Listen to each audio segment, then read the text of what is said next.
Supply is going to be the key and it's about security of supply for these large major players in the lithium-ion battery industry. And so, yeah, we're looking to increase the size of the refinery because there's just so much demand coming for our product.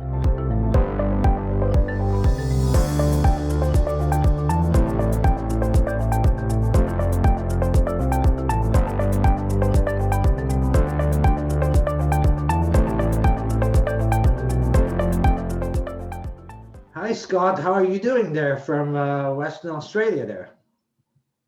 Yeah, good. Thanks, Gilbert. It's yeah, we've got a bit of a lockdown, but it's all good. I think I get more work done in lockdown. That's good to hear. Maybe you can give us a quick update for some of our audience here, just to recap a quick overview or background about Blackstone Minerals here. Yeah, so at Blackstone, we're looking to restart the Ta Quang nickel sulfide project in northern Vietnam. We're going to do it different to the previous owners. We're going to focus on the downstream products for the lithium-ion battery industry. And yeah, it's been a great start, and yeah, look forward to the future that we have ahead of us. Yes, looks like you've gone differently, become bigger now. Maybe you can comment on this because I find this statement pretty interesting. So you're focused on building this integrated upstream and downstream processing business in Vietnam. So how are you going to do about this in this process? And can you tell us a bit more about in details? Yeah, so we recently announced a letter of interest from Trafigura, the largest nickel trading company in the world. And so they're going to supply us nickel concentrate, as well as the nickel concentrate we have from our mine. We'll also purchase third-party concentrate from Trafigura and other parties. The reason we're looking at doing this to upscale our refinery is there's a significant demand coming from the lithium-ion battery industry. So we're looking to feed into that demand. And so we're looking to fix this supply issue. Supply is going to be the key and it's about security of supply for these large major players in the lithium-ion battery industry. And so, yeah, we're looking to increase the size of the refinery because there's just so much demand coming for our products. Good to hear. So is this fair to say that you're more than just a mining, exploration or development company now? It's more like a chemicals company or industrial company per se? Yeah, it becomes more of an industrial company because the refinery will take up to 4 times as much as we first thought. So the refinery at the moment in our initial scoping study was just taking 1 train of concentrate from our mine. So that's around 200,000 tonnes per annum.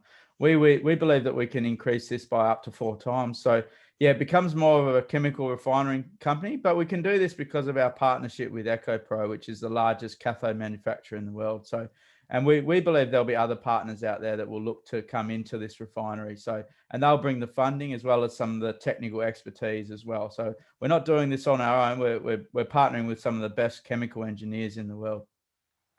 Good to have so many partners. So let's just focus on some of the reasons of excitement in the market. So by generating some excitement by your massive sulfide strategy, maybe you can tell us how this got started and how is it going for this new strategy? That's right. Yeah. So the King Snake is our latest discovery, I suppose. It's an ore body that we knew about, and we've just started drilling King Snake, and we're getting significant massive sulfide hits there. So Ban Chang was the first one we drilled out, and that's coming to an end of that drill out phase. So we'll look towards a maiden resource on Ban Chang soon. But yeah, now the excitement's around King Snake, and yeah, it looks very similar to the one that the previous owners mined. So they mined 1 million tonnes at 2.4% nickel, 1% copper. The King Snake has some good PGEs as well, so platinum, palladium, gold, and rhodium. So it's a really exciting ore body. These ore bodies are only small, but they have very high grades and very economic. So yeah, the King Snake, we have three rigs on King Snake. We have over the whole system, we have around 10 drill rigs operating on about 5 different ore bodies. So yeah, there's a lot of excitement going on in the exploration.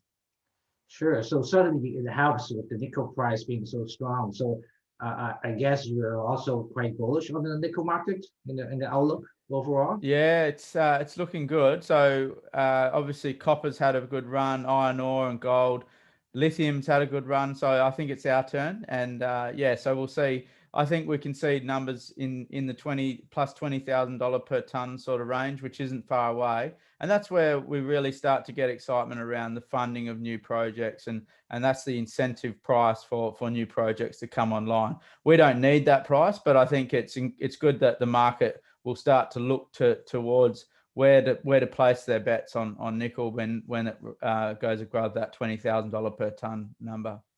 Yeah, so you mentioned earlier that you have done a lot of exploration work last year too, up until now. So did COVID affect any of your operations or work over there? No, we've been very lucky in Vietnam. They had a very strong border control, very good protocols in place. So very similar to Western Australia, actually. They just didn't let anyone in, and it's a 14-day quarantine period to get into Vietnam. I think they've actually increased that to 21 days now. So it's very difficult to get in. But the great thing is we've got a great in-country team they're very competent and independent to what we do at head office. So yeah, so we've obviously done a lot of communication over Zoom and Teams, but it's they've done an amazing job without us having to go to site, which is good. Yeah, we're lucky. We're lucky that the Vietnam people have good border control and good protocols on the virus. Sure.